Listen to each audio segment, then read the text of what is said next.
Miguel Fernando Caro es un profesor y escritor que ha sido profundamente influenciado por su vida en la zona rural de la ciudad de Cali, lo que se refleja en los temas que aborda en sus escritos. Los recuerdos y experiencias de su infancia y juventud en el Mameyal, caracterizados por la naturaleza y la vida sencilla, han sido significativos para su escritura. Su transición de vivir en una zona rural a dedicarse profesionalmente a la escritura fue un proceso marcado por su pasión por las letras. Con más de 30 años de experiencia como escritor, algunos de los hitos más importantes de su carrera incluyen la publicación de varias obras. Ha observado numerosos cambios en el mundo literario y editorial, desde las formas de publicación hasta las temáticas abordadas. Sus obras suelen reflejar una inspiración particular en la vida rural y la condición humana. Próximamente lanzará un nuevo libro de cuentos que promete explorar temas profundamente humanos y conectados con sus raíces. Su experiencia como exatleta de la selección del Valle le ha enseñado valiosas lecciones sobre disciplina y perseverancia, paralelismos que encuentra entre el deporte y la escritura y que han sido fundamentales en su carrera literaria. Muy buenas tardes, amigas y amigos. Bienvenidos a tu programa El Ágora, Charlas con Ángela. Hoy tenemos a Miguel Fernando Caro, escritor, poeta y pues nacido en el Mameyal. Bienvenido a nuestro programa, Miguel. Hola Ángela, muchísimas gracias por esta invitación para compartir con tu audiencia, la audiencia de Telepacífico, y estoy muy contento de estar aquí compartiendo en este instante. Miguel, pues yo te digo Miguel y no Miguel Fernando porque para no decirte Miguelito, porque así es como te conozco. Pero de todos modos quería preguntarte, tú como Gamboa, ¿cómo fue esa infancia tuya en el Mameyal? Bueno, lo primero es que hace poco cumplí 60 años y mucha gente me sigue diciendo Miguelito porque al parecer conservo la misma cara de niño travieso que siempre me ha acompañado. En el Mameyal pasaba mucho tiempo en la casa de mi tía Carmen Lira Gamboa de Collazos, de su esposo Oscar Collazos, y en las vacaciones, de manera especial, jugaba en las quebradas, subía a los árboles. Teníamos un pequeño vivero donde yo me pasaba muchísimo tiempo sembrando de manera especial cilantrillos, que eran mi especialidad. Y entonces yo tuve el privilegio de una infancia rodeado por la naturaleza. Oh sorpresa, hace poco tiempo descubrí que soy una paz, persona altamente sensible, y a las personas que tenemos este rasgo en nuestra personalidad, convivir, vivir en espacios rodeados de naturaleza nos hace muchísimo bien. Entonces, mi infancia fue rodeada de naturaleza en el Cerro de los Cristales o de Cristo Rey, como le dicen otras personas, y pasé muy feliz. Bueno, Miguel, cuéntenos un poco cómo fue eso parte tuya, porque siempre dicen que en ese cerro de los Gamboa había esmeraldas. Yo sé que tenemos parientes salvadoreños que en algún momento dijeron que esto debía valer mucho dinero porque ahí había minas de esmeraldas, pero entiendo que tú de chiquito caminabas por esos caminos buscando esmeraldas. Pues muy interesante esta información, es nueva para mí. Yo había escuchado lo del petróleo.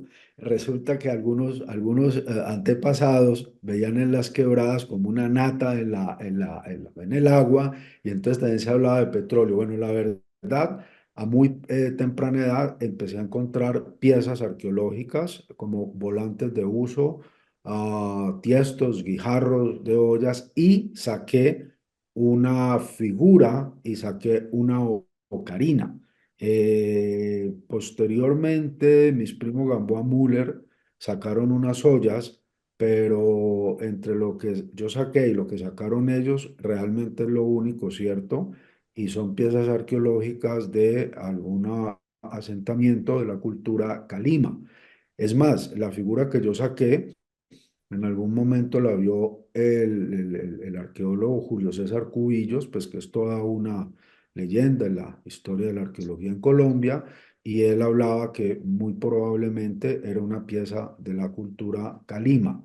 El maestro Héctor Pérez, en su libro Cuentos para Ernesto, me dedica un cuento que se llama Persistente Excavador y lo que él plantea ahí es que Persistente Excavador tenía el poder o el don de mirar bajo la tierra y descubrir los objetos ocultos. Pero entonces lo de las piedras verdes, ¿cómo es? No, lo que sí se encontraban eran cristales, porque acordémonos, perdón, que es el Cerro de los Cristales y allá sí saqué muchos cristales y claro, algunos de esos cristales, como parte de su formación, podrían tener tonalidades verdosas, a veces amarillentas, en fin, de diversos colores. Entonces es posible que eso haya dado pie a la leyenda de las esmeraldas, pero yo sí nunca me topé con una esmeralda. Cristales muchos y muy divinos, pero esmeraldas no. Ah, bueno, muy importante saber que allí nunca hubo esmeraldas. Te digo otra pregunta, cuéntame cómo fue esa parte tuya que entraste a hacer deporte. A mis 12 años, mi primo Carlos Collazos me invitó una vez a un entreno en el Estadio Panamericano, que hoy en día es el Estadio Pedro Grajales, y, oh coincidencia, muchísimos años después Pedro Grajales fue mi entrenador. Entonces yo a muy temprana edad encontré el deporte y esto fue crucial en mi existencia porque, pues bueno, yo perdí a mi padre cuando tenía 2 años, me criaron mi mamá y mi abuelita, yo crecí en el barrio San Fernando, en el territorio de la Gallada de las Calaveras. En esa época, el consumo de ante todo de marihuana por parte de los que nosotros llamábamos los grandes, era pues una cosa importante por allá, pero los grandes no se metían con nosotros los pequeños y antes nos protegían. Entonces, digamos que yo crecí en un ambiente donde pues hubo ahí la tentación de la droga, pero el deporte fue lo que me permitió construir un camino muy bonito y de manera especial sano. Bueno, y en el deporte, ¿qué hiciste? Yo me inicié en el año de 1978 con la selección Valle. Es interesante contar que en ese campeonato en Bogotá fue el debut de María Isabel Urrutia en lanzamientos y posteriormente ya pues sería nuestra gran campeona olímpica. Allí salí campeón en pruebas múltiples, segundo en posta sueca y tercero en salto alto. Posteriormente, muchos años después, ya me dediqué a correr 800 metros y con mi entrenador Pedro Grajales llegué a ser el mejor de mi departamento y uno de los tres mejores en mi categoría en Colombia. ¿A qué edad, Miguelito, tú empezaste a escribir? Allí sí empecé a los 7 años con un poema que le escribí a mi mamá y desde ahí no he parado. Pero te bañaste en el charco de los patos porque dicen que los Gamboa, para ser poetas, tenían que bañarse en el charco de los patos. Ah, ese es otro de los mitos y claro, allá yo jugando a navegarlo en una tina de esas que se parten a la mitad, no solamente me bañé, sino que naufragué y casi me ahogo.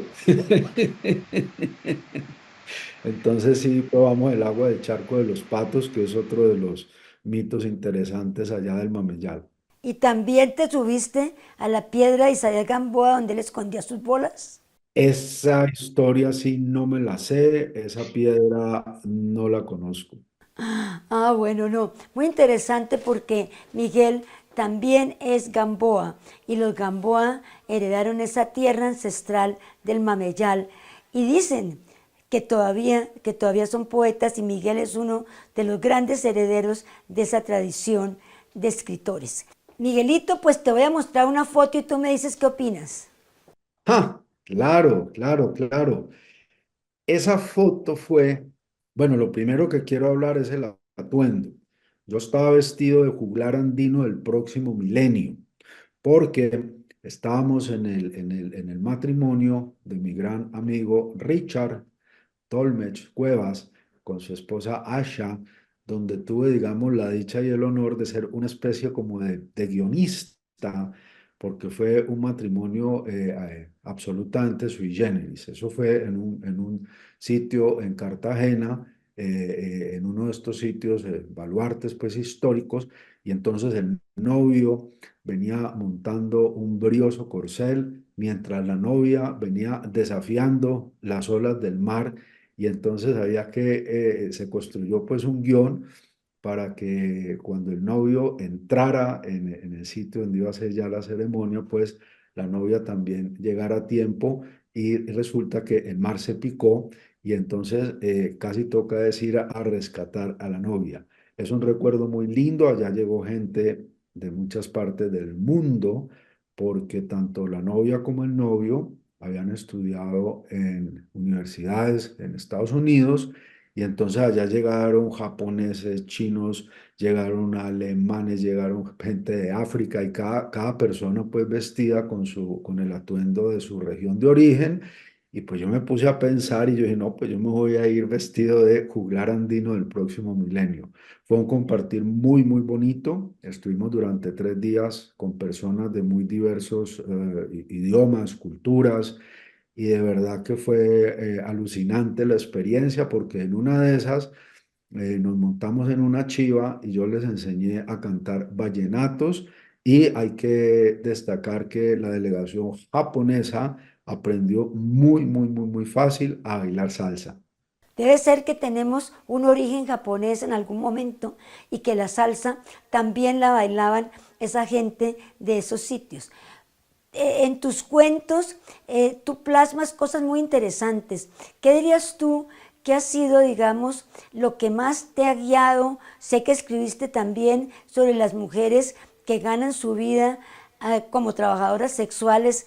¿Qué dirías tú que ha sido lo más importante de tu vivir, digamos, para ponerlo en tantos de los libros y de los cuentos que has escrito? Bueno, esa es una pregunta bien interesante y a la vez compleja, porque es importante que la audiencia sepa. Mi madre fue una paciente bipolar, mi padre fue esquizofrénico, y de allí vengo yo, esa es mi génesis. Y yo con el tiempo siento que entre el deporte y la literatura, es decir, el ejercicio de leer, de escribir, porque al final son actividades que se complementan, tuve como una oportunidad distinta en mi existencia porque podía expresarme. Mi adolescencia estuvo marcada por las depresiones, las tristezas profundas, súbitas. Es más, a mí me fascinaba leer a Kafka para deprimirme. Y entonces en muchos de mis cuentos está esa impronta, está esa huella de la tristeza, la desazón, el no encontrar como de mi lugar en este mundo, pero también la madre tierra y sus criaturas llegan y me abren otra posibilidad, y escribo muchos cuentos de manera especial en mi libro Alas, que en su momento, en 1994, fue un texto donde empiezo a hablar de estos temas del medio ambiente, y como digo yo, con humildad pero sin modestia, siento que fui uno de los autores que en esa época donde no estaba de moda pues el tema del medio ambiente lo empezó a tocar. Aparte de allí, me he movido mucho en diferentes temas sociales, y este tema de las trabajadoras sexuales ha estado presente en mi obra desde Alas, porque yo pasaba en un trabajo que tenía por estos moteluchos del centro de la ciudad, veía a estas mujeres y me impactaban mucho, hasta el libro que estoy próximo a publicar, que se llama Pircia de Orondo por la sucursal del cielo. Allí tengo un texto que se llama Una cita en el burdel del sur, y es una colección de conversaciones que al final se convierten en una sola con diversas trabajadoras sexuales, y narro la vida de estas mujeres que admiro y respeto muchísimo, y al final casi que es la misma historia, ¿no? Es decir, niñas que infortunadamente han sido abusadas por padrastros, y eso casi que abre la puerta para que y se inicien en este campo del trabajo sexual, que es algo muy complejo y lleno de muchas tristezas, de muchos desengaños. Hay temas muy complejos como es el alcohol, las drogas, y siempre me he preocupado mucho por estos temas sociales, porque siento que como escritor todo lo que ocurre a mi alrededor me afecta y bueno, pues siento que es mi deber escribir sobre ello y de una u otra manera expresar aquello que muchas personas infortunadamente no pueden expresar. Porque además, Miguelito, además de escritor, tú también has sido cuentista, tú también haces teatro, digamos, tú cuentas también. ¿Cómo ha sido esa parte de tu vida? Bueno, yo lo que he desarrollado es un estilo de lectura en voz alta. Yo no soy narrador ni cuentero. Como cuentista, que es el que que escribe cuentos, sí me he esmerado mucho en desarrollar un estilo para leer en voz alta y convertir la lectura en voz alta en un arte. ¿Por qué nunca me decidí por ser cuentero? Porque yo quería resaltar el libro, el texto impreso, como el gran protagonista de mi encuentro con el público. Y por eso siempre aparezco es leyendo mis cuentos. Querido Vito, abrí la puerta, entré y me sentí en nuestra casa. Te dejo estas palabras como testimonio de mi paso. A veces no nos regalamos el tiempo para ser más amigos y entender mejor la piel y el corazón del compañero. A veces la distancia nos deja el silencio y leyendo un poema encontramos la cercanía que nos permite olvidar que hubo una despedida. Y existen otras veces, como esta, en que la vida, siempre generosa, nos obsequia todo: el libro, la voz y la presencia del poeta. En una última vez que te vi en público, echaste un cuento que a todo el mundo le pareció muy divertido. ¿Cómo era eso? Ah, bueno, no, no, no. Ese es un poema, el famoso poema Al éter, que yo eventualmente de memoria hago ese tipo de exposiciones. Y entonces fue en un encuentro en una ecualdea interesantísima que es Nachira. Me invitaron al Día de las Madres y entonces alguien dijo que por allá había un poeta y que, ay, el poeta que recite. Y yo le recité el poema Al éter, que es un poema importantísimo en la historia de la literatura, se considera anónimo, es de una trascendencia fundamental, y dice así: éter querido, éter amado, he terminado.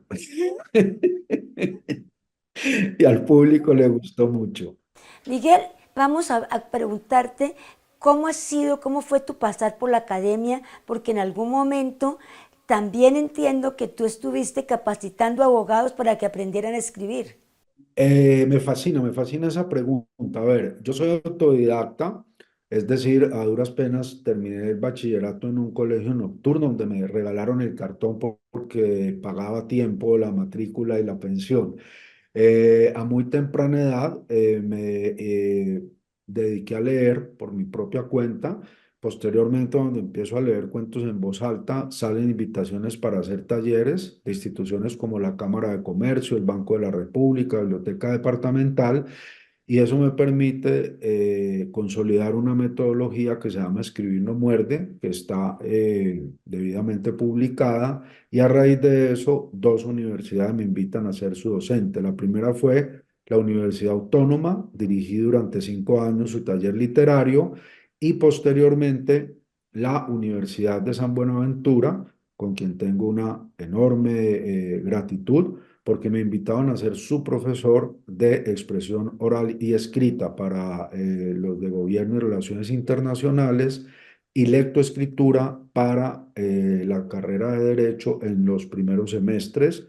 Y durante 4 años hicimos una tarea muy, muy bonita porque ayudamos a fortalecer el periódico de la facultad que se llama Aleteia. Infortunadamente ya no está. También en algún otro momento participaste en unos libros que publicaron sobre los distritos de ladera de la ciudad de Cali. ¿Cómo fue esa parte que es muy interesante, me parece también?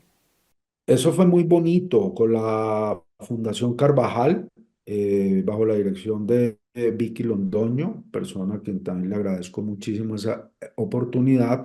Hicimos el libro En Oriente nace el sol, a partir del archivo fotográfico del distrito de Agua Blanca, y Miradas desde lo Alto, que es a partir del archivo fotográfico de la zona de Ladera de Cali. Y también hicimos un mar de historias, archivo fotográfico del municipio de Buenaventura. En estos tres textos, mi tarea era entregar herramientas para que jóvenes, hombres y mujeres de estas comunidades escribieran los textos que acompañaban las fotos.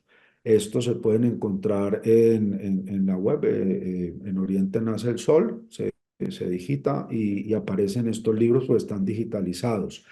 Eso me permitió conocer los barrios de Cali, como es la parte del distrito, la zona de ladera, conocer una gente maravillosa, llena de historias, y yo podría decir que todos los seres humanos, sin excepción, si tenemos de pronto la posibilidad de explorar, podemos ser grandes escritores o músicos o bailarines o cineastas, en fin. El tema de la creatividad está presente en todos los seres humanos y yo siento que lo que hace la diferencia entre que un ser pueda desarrollar eso o no es el ambiente, es decir, cuando alguien se encuentra como instituciones como Bellas Artes o el coro este maravilloso de CEPAS y pueden desarrollar su gusto por la música, es genial. Entonces, en mis talleres, de lo que yo puedo dar fe, es que siempre, siempre, personas que no habían tenido la experiencia previa encuentran ese lado que tienen de escritores, de poetas, y es muy bonito ayudarle a la gente a encontrarse con esa parte creativa que, insisto, todos llevamos dentro.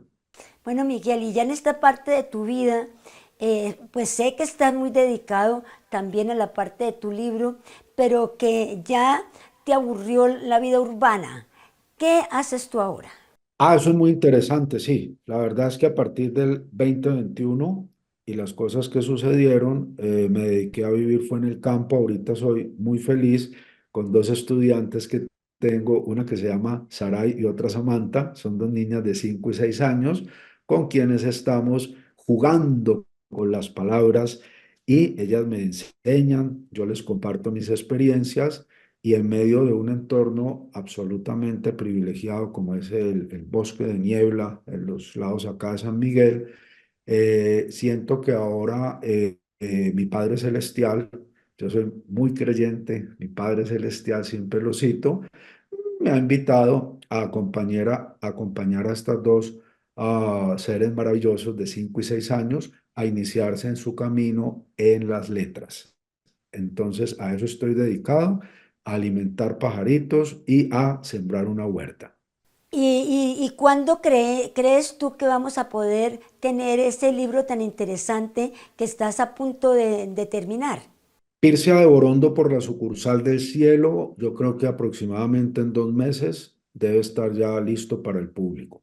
Bueno, maravilloso, Miguel, pues ha sido muy rico esta conversación y que te digo, muchísimos éxitos con tu libro, muchísimos éxitos también con ese encontrarte que has logrado ahora con la naturaleza y en el bosque de niebla y seguramente, Miguel, pues como alguien decía, que eres el primo excéntrico, muchísima suerte y muchísimas gracias por haber estado con nosotros en este programa. El agradecido soy yo, soy el primo excéntrico, el primo nómada, y ojalá y este programa lo vean en el planeta Tierra, en el universo y en sus alrededores. Muchas gracias. Muchísimas gracias y ustedes continúen en su canal Telepacífico y síganos en nuestras redes sociales, Twitter, ahora X, Facebook, Instagram y YouTube.